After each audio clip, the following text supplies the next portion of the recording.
כל הגני שעשועים הם לעג לרש שם.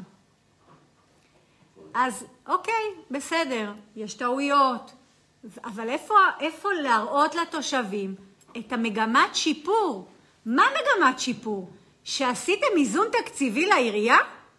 זה השיפור שאתם רוצים להראות לנו? שהגדלתם לכולם את הבתים ולקחתם יותר ארנונה והעליתם? בזה אתם מתהדרים? איפה ההיגיון שלכם? איפה השירות לתושב? איפה? למה אני לא מרגישה שיש לי שירותים בעיר הזאת? למה? אני חושבת שאם אנחנו רוצים לדבר ענייני, אז בוא לא נפחד מביקורת, בוא נסתכל לה בעיניים, ובוא נראה איך אנחנו מכניסים יד לכיס העמוק של רשות, של כל רשות, גם רשויות במצוקה, ונותנים שירות לתושב, כי לשם כך נועדנו.